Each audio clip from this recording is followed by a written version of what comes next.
Our stat of the week this week on the newsletter was 24.1, Tommy. 24.1. The starting five of the Warriors have a net rating per 100 possessions of 24.1. They have the equivalent of the third best defense relative to the overall league. Easily the best offense. This number is crazy, Tommy. Dallas and Boston have the best offense in the league right now. 117.5 points per possession. Points per 100 possessions. The Warriors starting five has an offensive rating of 129.1. It's sometimes very simple, I think, to place blame on oftentimes it's not. Oftentimes we can name three reasons. We talk about the Nets. I can point to five things. Lakers, I can point to shooting, but I can point to some other things as well. With this team, it's very specific. Their bench sucks right now. I don't know how else to say it. Well, I have a question for you about this. That's objectively true, but they've given up 110 points plus in every game this season. At what point is it a team defensive effort? Because I mean, the starters are getting lit up too. Clearly, Steph is on one. Steph's been great all year, but the starters are not getting lit up. I just said that, Tommy. They're the third best defense relative to the overall league. That group has played 108 minutes together. So the bench is that bad defensively, Tommy, that they would fall off. Like, I guess explain this to me. Like, how does this work? Well, here's what's interesting. So let's just talk about Steph real quick, because he's having an all-world season. 31 a game, 7 rebounds, 7 assists, 1.2 steals, shooting splits. Delicious as always, 48% from the field, 41 from three, 94 from the free throw line. So he plays about 35 minutes a game, okay? I know we're going to get to the defense in a second, but he plays about 35 minutes a game. And the Warriors essentially score, even in minutes with non-starters, the Warriors basically score league best offense. When he's on the bench for those 13 minutes, that offense dips basically 25 points per 100 possessions. They basically have the worst offense in the league by far. When Steph is not playing. So that's some of it. Yeah. That's a big part of it. The defensive numbers and the net rating of their young guys. I mean, Jonathan Kuminga, minus 23.3 net rating. Wiseman, minus 24.6.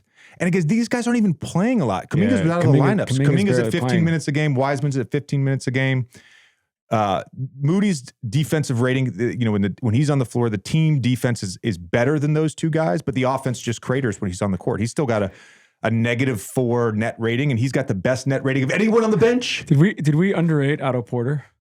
I'm wondering how this. And then obviously it's early. We're having this conversation in November. Teams figure stuff out. But I'm just wondering how you could have this precipitous of a drop-off.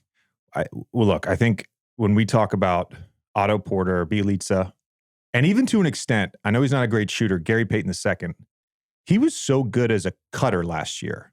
So when Steph would be in a pick and roll and they would double and they would hit the short roll man, a lot of times Gary Payton on that weak side was in the corner. And so that low guy is basically playing middle ground. Do I cheat out to the wing for a three? Do I protect the basket? And he was so good at getting behind the defense and cutting on that short roll for dunks and layups. And I do think, to an extent, to your point about Otto Porter, Bjelica, these guys are old heads, man. They know how to play.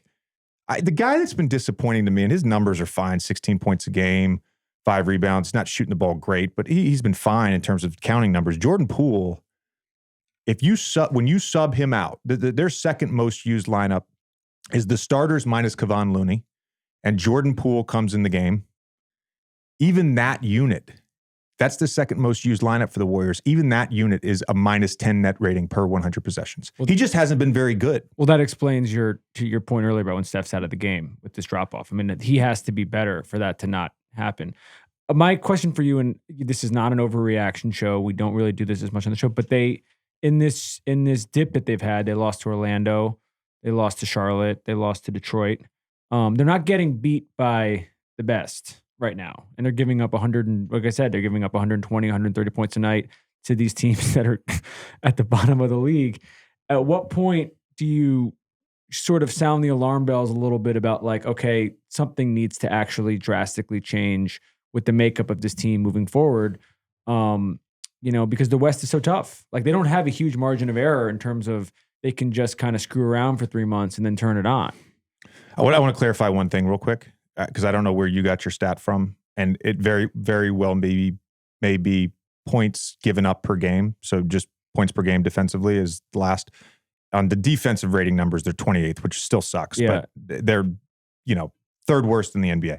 I just wanted to clarify that point real quick because I did have that in my notes. So here's where I think any veteran team, any team that has won at any level, much less 4 championships in 8 years, and a guy like Steve Kerr, who's been around the NBA for whatever it is now, 30 plus years, and has won a ton on a bunch of different teams and in a bunch of different scenarios, I think they take a long-term view. So a little context here. They're just 2 games out of the play-in. We're 10 games into the season. They're just 4.5 games out of first place. Like, there's no reason to panic. And you have to assume the rotation shortens in the playoffs.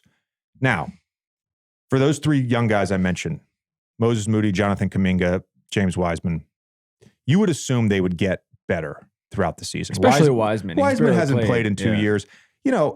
Especially defensively, his feel for the NBA is just not great. It's just not great. Then you look at the rest of their bench, guys that really should be contributing. JaMychal Green has been a key contributor on a number of teams. Dante DiVincenzo has been a key contributor on the Bucks pre-injury. He's been bad as well, and he hasn't played a ton.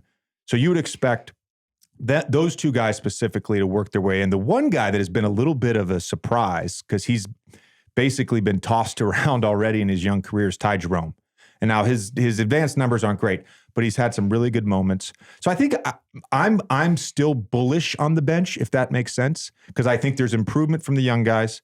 I think Green and DiVincenzo figure it out. I think Ty Jerome is in a great spot and a great fit for him. So I think eventually this self-corrects a little bit. And look, if the starters continue to play as well as they're playing, and by the way, Klay Thompson's not having a great shooting season, but if that unit continues to play as well as they're playing, there's no reason that the bench shouldn't improve, that Steve Kerr can't figure out the right rotation and the right lineup combinations. Here's a question I have for you, and maybe you were going to bring this up as it is. I haven't seen a ton on this. You can't measure it, but how much does Draymond's punch affect the spirit of the team? Is that at all a factor? I think it's a little bit rhetorical. I think you have to. You can't. You're lying to yourself if you say there's zero impact. I think you're lying to yourself if you say there's zero impact. But I also think that we're talking about professionals here, and we're talking about a team and an individual with Draymond who's been through a lot in his career. I mean, Draymond punched LeBron in the dick and cost them a finals. So it's not like this is his first rodeo with stuff like this. I think that they will get over it at a certain point. It does feel though, and you're about to go out there to do a game in a week or two, and we haven't really been around the team or anything like that, but it feels from the outside looking in like the vibes are off a little bit. This has been episode 2 of The Old Man and the 3 Things. You can expect these deep dives every week on 3 topics, relative and timely to the NBA. As always, thanks for listening. These episodes are available exclusively on Amazon Music.